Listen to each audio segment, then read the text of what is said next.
नमस्कार, good morning. सुबह के 9 बज चुके हैं। आप देख रहे हैं इंडिया वॉइस। मैं हूं आप सभी के साथ रिया डंगवाल। बुलेटिन की शुरुआत करेंगे बड़ी और अहम खबर के साथ। सबसे पहले बात कर लेते हैं लखनऊ से बड़ी खबर की, जहां यूपी बीजेपी में अब संगठन में बदलाव देखने को मिलेगा।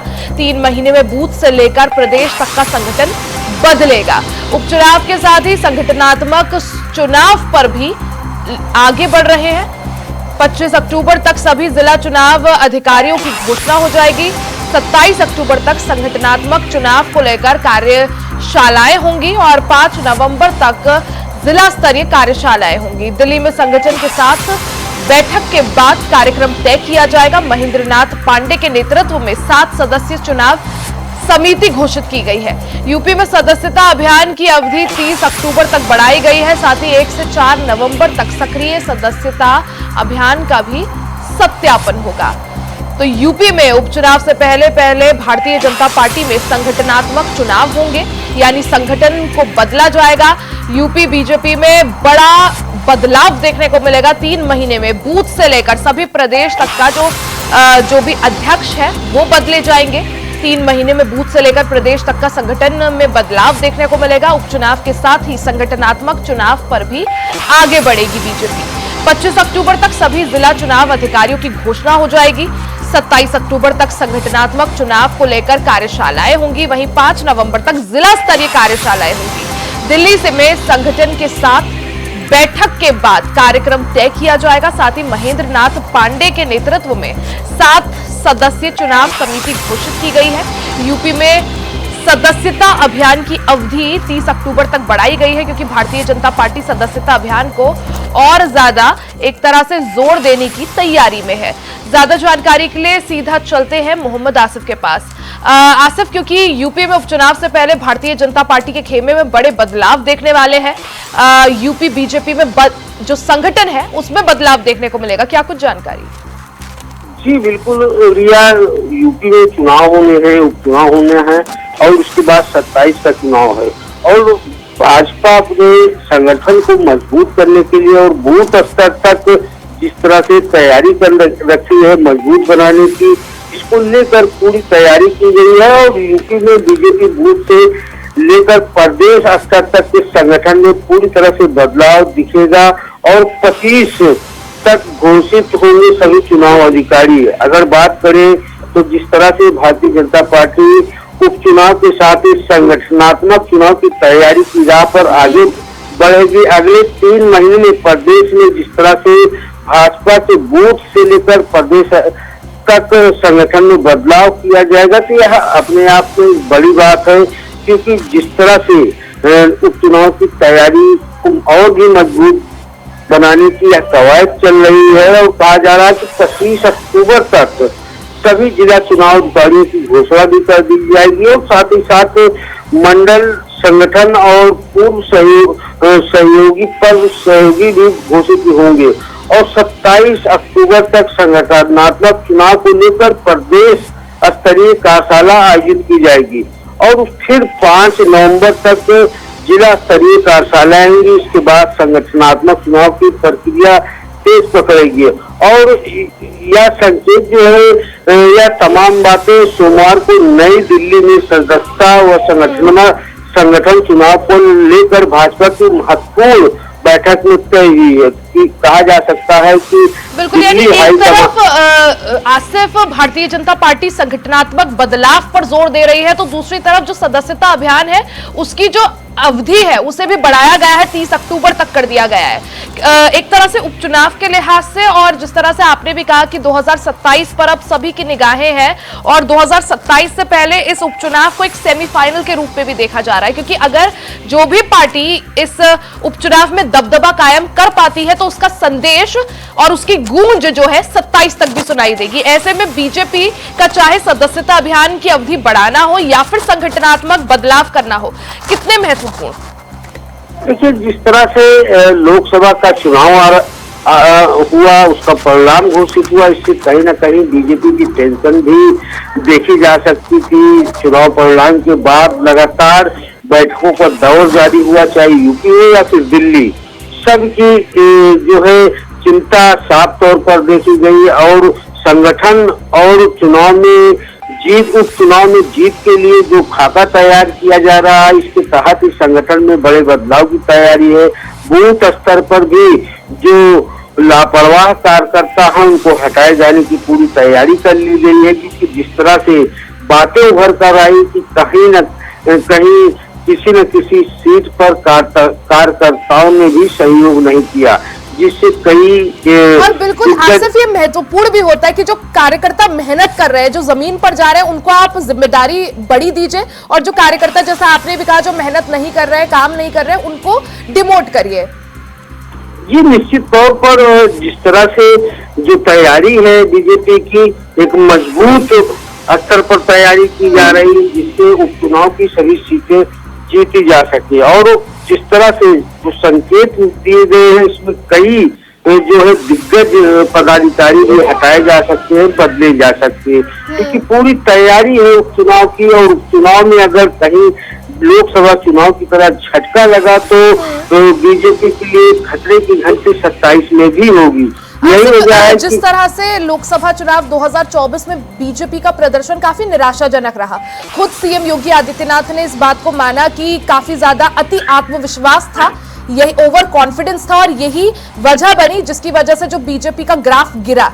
क्या माना जाए, इसी को समझते हुए अब संगठनात्मक बदलाव कि एक बार फिर से बड़ा फेरबदल किया जाए, अच्छे कार्यकर्ताओं को ज्यादा जिम्मेदारी दी जाए, और कार्यकर्ताओं में भी एक तरह से ये चीज आई होगी कि ओवर कॉन्फिडेंस था, इस वजह से ग्राफ गिरा, तो अब की बार मेहनत जो है जमीनी स्तर पर ज्यादा करनी है। जी निश्चित तौर पर हुआ, जिस तरह से ओवर कॉन्फिडेंस हुआ, गलत बयानबाजी हुई, कहीं न कहीं संगठन जो है लोकसभा चुनाव में सक्रिय नहीं दिखा, लापरवाही भी सामने आई। तो ऐसे में यह कहा जा सकता है कि जिस तरह से लोकसभा चुनाव में बीजेपी 64 से 33 सीटों पर आ गई, और यही वजह है कि सभी सीटों पर बदलाव की तैयारी की गई है। इसके लिए जाति समीकरण का भी ख्याल बीजेपी संगठन में रखा जाएगा, और इसके अलावा 2 से 3 कार्यकाल पूरा कर चुके जिला और महानगर अध्यक्षों को भी बदले जाने की तैयारी है, और साथ ही साथ इसकी सूची भी बना ली गई है। जिन जिला अध्यक्षों के खिलाफ अनुशासनहीनता की भी शिकायत मिली थी, उन्हें भी बदलने की संगठन ने तैयारी कर ली है। हाल में चले सदस्यता अभियान में भी कुछ जिला अध्यक्षों ने दिलचस्पी नहीं दिखाई, उन पर भी गाज गिर सकती है। इसके अलावा बूथ मंडल स्तर तक भी संगठन में बदलाव किए जाएंगे। साथ ही साथ जिस तरह से प्रत्याशियों के नामों की सूची भी, क्योंकि वे बीजेपी की सामने कई चुनौतियां हैं। एक तरफ संगठन में जो लापरवाह हैं उन्हें हटाया जा रहा है, जो अनुशासनहीनता कर रहे हैं उनके खिलाफ गाज भी गिरनी है, और साथ ही साथ अब जिस तरह से लेकिन आसिफ, यहाँ पर अब एक सवाल ये भी उठता है कि जिस तरह से लोकसभा चुनाव में भी बीजेपी ने काफी मेहनत करी थी, कई रैलियां सीएम योगी आदित्यनाथ ने की, बड़े बड़े जो दिग्गज थे उन्होंने कई रैलियां की, लेकिन कुछ खास प्रभाव नहीं पड़ा। क्या माना जाए, अब की बार संगठनात्मक बदलाव की बात हो या फिर जिस तरह से सदस्यता अभियान की बात हो, बीजेपी दोनों पर ही काफी ज्यादा जोर दे रही है। क्या ये दोनों चीजें वो कमाल करके दिखा पाएंगी जो लोकसभा चुनाव में देखने को नहीं मिला? देखिए रिया, अगर किसी पार्टी की मजबूती है तो वह रीढ़ जिसको कहते हैं वह कार्यकर्ता है, संगठन है, और जिस तरह से कार्यकर्ता और संगठन कहीं न कहीं फेल साबित हुआ लोकसभा चुनाव में, उसी को मजबूत बनने के लिए जिस तरह से तैयारी चल रही है, और जिस तरह से सीएम योगी आदित्यनाथ लगातार एक्टिव मोड में दिख रहे हैं और लगातार जो है रिपोर्ट भेज रहे हैं दिल्ली हाईकमान को, तो यह एक जो है बड़ी बात है। और दूसरी तरफ जिस तरह से आज यूपी सीएम योगी आदित्यनाथ मथुरा जा रहे हैं, और सूत्रों का यह भी कहना है कि मथुरा के परखम में संघ की अखिल भारतीय कार्यकारी मंडल की बैठक चल रही। इस बैठक में संघ प्रमुख मोहन भागवत के साथ भी सभी प्रमुख प्रचारक मौजूद रहेंगे, और एक चिंतन होगा। सीएम योगी शाम को भागवत से मुलाकात कर सकते हैं, और इस दौरान यूपी और उपचुनाव को लेकर यूपी जिस तरह से लगातार चर्चा हो रही है, मोहन भागवत से भी चर्चा हो सकती है। संगठन की यह बैठक तो जो है कहीं न कहीं भविष्य के चुनाव बिल्कुल, यानी की किस योजना तरह का से उपचुनाव जीता जाए, किस तरह से 2027 का जो है जमीन तैयार की जा सके, इसको देखते हुए भारतीय जनता पार्टी पूरी तरह से अब एक्टिव नजर आ रही है। और यही वजह कि संगठनात्मक बदलाव जल्द भारतीय जनता पार्टी में होने वाले हैं। साथ ही सदस्यता अभियान को भी और जोर देने की यहाँ पर कोशिश की जा रही है। हालांकि कितना फायदा उसका होता है वो देखना अहम होगा। आसिफ, आप बने रहिएगा, आगे भी आपका रुख करेंगे। खबरों में आगे बढ़ते बात लखनऊ से बड़ी खबर की कर लेते हैं, जहां पीजीआई में सीएम नई परियोजनाओं का शुभारंभ करेंगे। 4 महत्वपूर्ण परियोजनाओं का सीएम योगी आदित्यनाथ शुभारंभ करेंगे। Advanced diabetic centre tele ICU का भी उद्घाटन होगा। Saloni heart centre, college of medical छात्रावास का भी उद्घाटन करेंगे। साथ ही एडवांस पीडियाट्रिक सेंटर रैन बसेरे का भी सीएम योगी आदित्यनाथ शिलान्यास करेंगे। तो यूपी में स्वास्थ्य व्यवस्था को और ज्यादा मजबूत करने के लिए मुख्यमंत्री योगी आदित्यनाथ पीजीआई कॉलेज लखनऊ में नई परियोजनाओं का आज शुभारंभ करेंगे। इस दौरान एडवांस पीडियाट्रिक सेंटर रैन बसेरों का भी शुभारंभ करेंगे। इसके साथ ही 4 महत्वपूर्ण परियोजनाओं का सीएम योगी आदित्यनाथ शुभारंभ करेंगे। सीधा रुख कर लेते हैं संवाददाता मोहम्मद आसिफ का। आसिफ, किस तरह से यूपी में स्वास्थ्य व्यवस्था को और मजबूत किया जा सके, इस कड़ी में सीएम योगी आदित्यनाथ आज कई परियोजनाओं का लोकार्पण और शिलान्यास करेंगे। क्या कुछ ये परियोजनाएं हैं?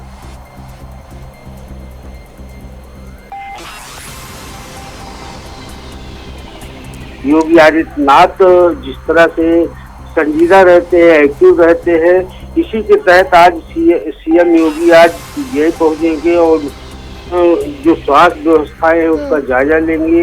इसके अलावा जो भी बुनियादी सुविधाएं हैं, जो भी परियोजनाएं हैं, यूपी सीएम योगी आदित्यनाथ इसको लेकर जो है योजना का घोषणा करेंगे। इसके अलावा जो मरीज हैं उनके तीमारदारों को कोई दिक्कत न हो, इसके लिए वह रैन बसेरे का भी उद्घाटन करेंगे। और साथ ही साथ डॉक्टरों से, मरीजों से भी मुलाकात कर सकते हैं सीएम योगी आदित्यनाथ। तो कहा जा सकता है कि यह महत्वपूर्ण जो है कार्यक्रम है सीएम का।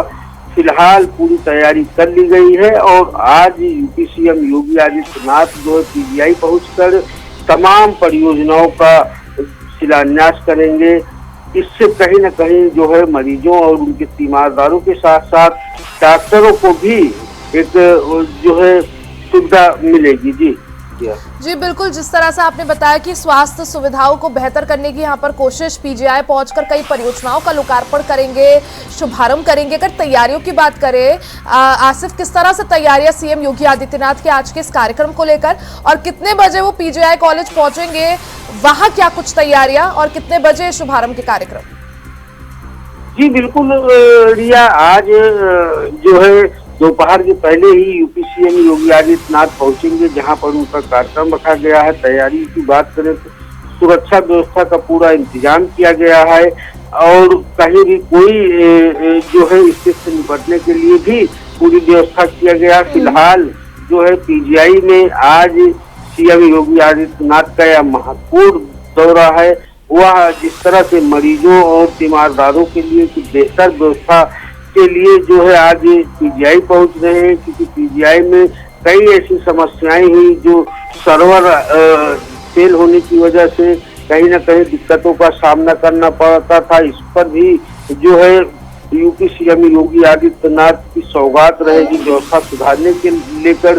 साथ ही साथ दवाओं और बेड की भी व्यवस्था सीएम योगी आदित्यनाथ की तरफ से की जाएगी। तो यह बड़ी तैयारी है सीएम की। और साथ ही जिस तरह से ठंड जो है वो शुरू होने वाली है आसिफ, क्या उसी को देखते हुए रैन बसेरों की सौगात? जी बिल्कुल, निश्चित तौर पर जिस तरह से मरीज, दूर दराज के मरीज पीजीआई पहुंचते हैं, प्रदेश के सभी जिलों के मरीज ज्यादातर पीजीआई पहुंचते हैं और पीजीआई में जिस तरह से रैन बसेरे की व्यवस्था की जा रही है, तो यह कहा जा सकता है कि यूपी सीएम योगी आदित्यनाथ ने गंभीरता से लिया है कि मरीजों की तीमारदारों को रुकने और इलाज कराने में किसी भी तरह की जो है दिक्कतों का न सामना करना पड़े, इस पर भी पूरा ख्याल रखा गया है सीएम की तरफ से। और यही वजह है कि रैन बसेरा की सौगात भी पीजीआई को मिल रही है। जी रिया जी बिल्कुल, जिस तरह से आपने बताया आज कई जो परियोजनाएं हैं, कई तरह से सौगात आज सीएम योगी आदित्यनाथ देने वाले हैं। आसिफ, बहुत बहुत शुक्रिया जानकारी के लिए।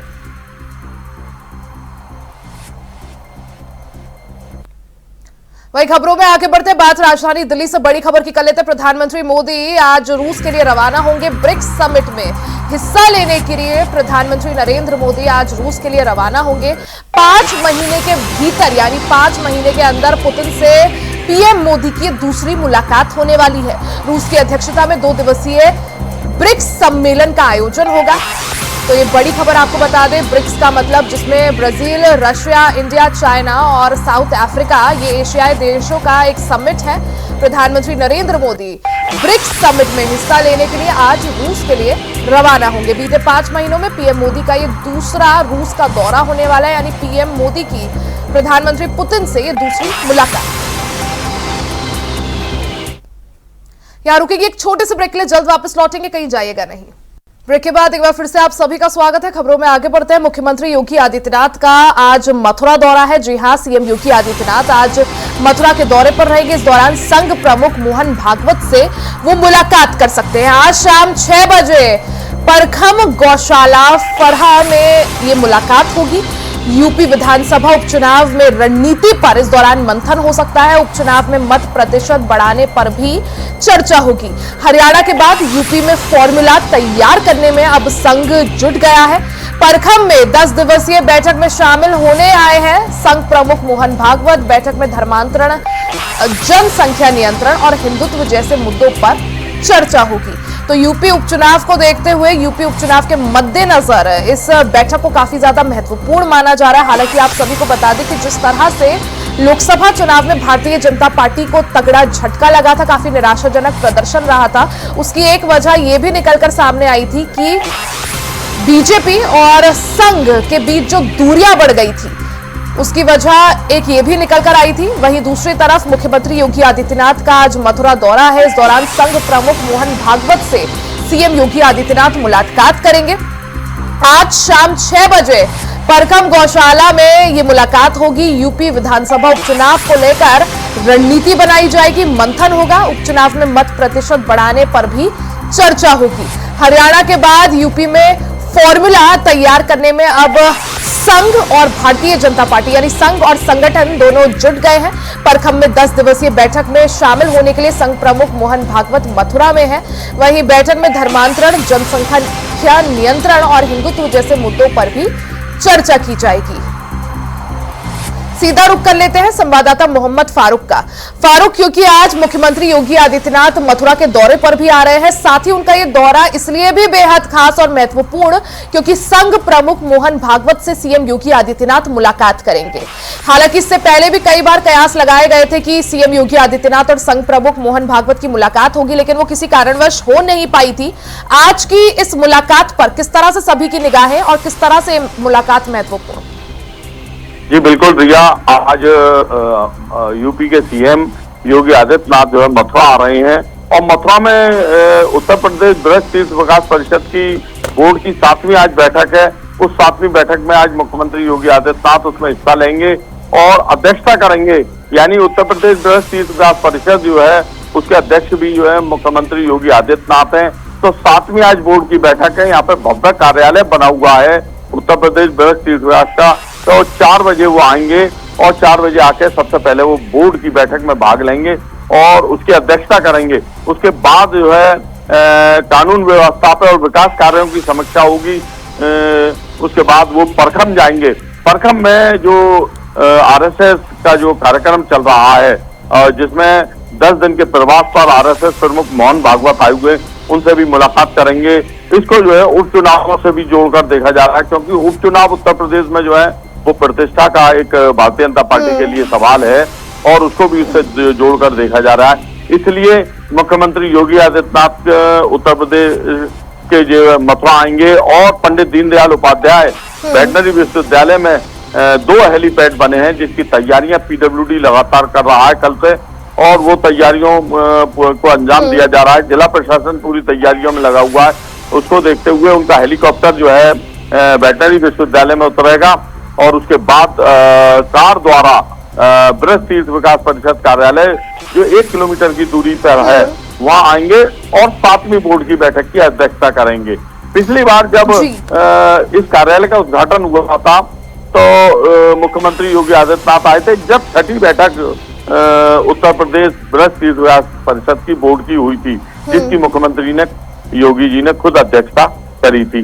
अब आप देखने वाली ये बात है कि जो 123 करोड़ रुपए की परियोजनाएं चल रही हैं उसको जो है अमली जामा पहनाने का काम होगा। उस पर योगी जी उस पर अपनी मोहर लगाने का काम करेंगे। जी रिया, बिल्कुल, यानी आज एक तरफ जहां मथुरा को बड़ी सौगात सीएम योगी आदित्यनाथ देंगे, वहीं दूसरी तरफ संघ प्रमुख मोहन भागवत से भी उनके मुलाकात के कार्यक्रम है।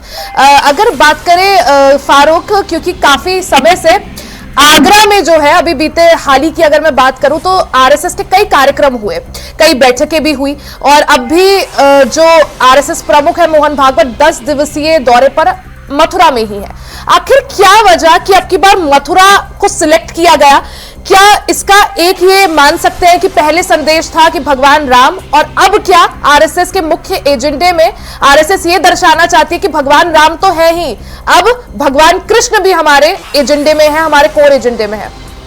जी बिल्कुल रिया, इस बात से बिल्कुल नकारा नहीं जा सकता है इस बात को, क्योंकि मथुरा जो है काफी संवेदनशील है और श्री कृष्ण जन्मभूमि और शाही ईदगाह मस्जिद को जो विवाद चल रहा है उसके मुकदमे भी लगातार हाईकोर्ट और सुप्रीम कोर्ट में चल रहे हैं। इसको लेकर भी एक बहुत बड़ा सवाल है और एक इस बैठक को उस नजरिए से भी देखा जा रहा है कि आरएसएस प्रमुख जो है एक 10 दिवसीय दौरे पर हैं, यानी प्रवास पर हैं और 46 प्रांतों के सह कार्यवाहक भी यहाँ पर मौजूद हैं। लगातार बैठकों का दौर चल रहा है।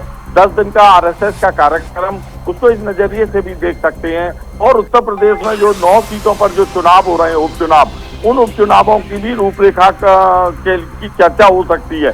जब सीएम योगी आदित्यनाथ उनसे मुलाकात करेंगे तो इस पर भी जो है चर्चा होनी है। और 26 और 27 अक्टूबर को जो आरएसएस की बैठक होनी है, उस बैठक में भी जो है कई महत्वपूर्ण बिंदुओं पर जो है बात हो सकती है और कई आरएसएस प्रमुख कई महत्वपूर्ण फैसले भी ले सकते हैं।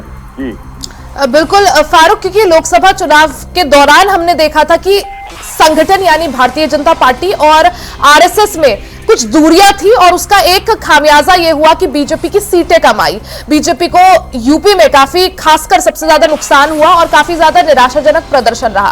अब क्योंकि सर पर उपचुनाव है और उपचुनाव में जो जीतेगा उसका जो गूंज है, उसकी जो शोर है वो 2027 तक सुनाई देगी। क्या यही वजह माने कि एक बार फिर से कोशिश यही की जा रही है कि किस तरह से संघ और संगठन को साथ लाकर उपचुनाव में उतरा जाए या 2027 के लिए जमीन तैयार की जाए? बिल्कुल रिया, 2027 का जो चुनाव है वो भारतीय जनता पार्टी के लिए एक प्रतिष्ठित चुनाव है और खुद सीएम योगी जी के लिए प्रतिष्ठा वाला चुनाव है। बिल्कुल, क्योंकि अगर एक बार तीसरी बार भी बीजेपी सरकार आती है तो इतिहास में ये चीज लिखी जाएगी कि यूपी में एक बार फिर से लगातार तीसरी बार किसी पार्टी की सरकार आना। जी बिल्कुल रिया, इस मामले में जो है जो तैयारियां जिस तरीके से देखी जा रही है, भारतीय जनता पार्टी का संगठन और आरएसएस का संगठन, मतलब आरएसएस की जो भूमिका है, उन दोनों का जो पिछले लोकसभा चुनाव में इनमें थोड़ा सा दूरी दिखाई दी थी, आज वो दूरी कम होती हुई नजर आ रही है और संगठन और आरएसएस दोनों मिलकर लगभग काम करने की तैयारी में है। और इसी को देखते हुए जो परखम में जो अनुसंधान रिसर्च केंद्र बनाया गया है उसका उद्घाटन और साथ में जो है तमाम बैठकें और सीएम योगी आदित्यनाथ का यहाँ पर आना और उनकी मुलाकात को इस नजरिए से जोड़कर देखा जा रहा है। जी रिया, बिल्कुल, यानी फारूक, जिस तरह से आज मथुरा के दौरे पर मुख्यमंत्री योगी आदित्यनाथ कई बड़ी सौगातें मथुरा के लोगों को देंगे, साथ ही दूसरी तरफ आरएसएस प्रमुख मोहन भागवत से भी उनकी मुलाकात काफी ज्यादा महत्वपूर्ण। आप नजर बनाए रखें। बहुत बहुत शुक्रिया जानकारी के लिए।